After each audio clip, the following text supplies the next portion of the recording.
दोस्तों public authority for civil information यानी PACI की तरफ से एक नई सर्विस शुरू की गई है। जितने भी कुवैत के अंदर बिल्डिंग के मालिकान हैं उन लोगों के लिए यहाँ पर बताया ये गया है, जितने भी बिल्डिंग के मालिकान हैं वो आसानी के साथ आप चेक कर सकते हैं कि उनके बिल्डिंग में कितने लोग रजिस्टर्ड हैं, यानी कितने लोग उनके बिल्डिंग में रह रहे हैं। पूरा डेटाबेस वो चेक कर सकते हैं।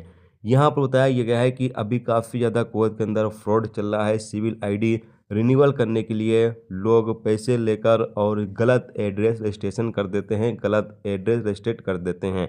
तो इसीलिए यहाँ पर पीएसीआई की तरफ से कहा यह गया है कि नई सर्विस शुरू की जा रही है। जितने भी बिल्डिंग के मालिकान हैं वो इस नई सर्विस की मदद से वो ये चेक कर सकते हैं कि उनकी बिल्डिंग में कितने बंदे मौजूद हैं, कितने लोग उनके बिल्डिंग पर रजिस्टर्ड हैं। जितने उनको भाड़ा दे रहे हैं उतने ही हैं या फिर अलग से और लोग उनकी बिल्डिंग के ना उनकी यानी उनकी बिल्डिंग में रजिस्टर्ड हैं। ये चीज़ बिल्डिंग के मालिकान जो है वो आसानी के साथ चेक कर सकते हैं।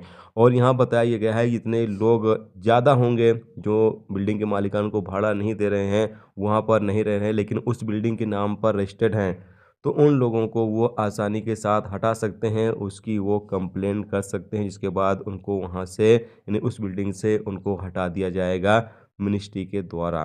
तो ये एक नया कानून, एक नई सर्विस बिल्डिंग के मालिकान के लिए शुरू की गई है और इससे कुवैत के अंदर बहुत सारे प्रवासियों को काफ़ी ज़्यादा नुकसान होने वाला है, क्योंकि बहुत सारे प्रवासी क्या करते हैं कि रहते कहीं और हैं और उनका जो सिविल आईडी पर एड्रेस है वो कहीं और का रहता है, ताकि उनका सिविल आईडी जो है रिन्यूअल हो जाए। तो इससे अब लोगों को काफ़ी ज़्यादा परेशानी का सामना करना पड़ सकता है, क्योंकि बिल्डिंग के मालिकान अब वो आसानी के साथ उनकी बिल्डिंग में कितने बंदे हैं वो चेक कर सकते हैं। उनकी बिल्डिंग पर कितने नंबर, कितने रजिस्टर्ड नाम हैं वो आसानी के साथ वो चेक कर सकते हैं।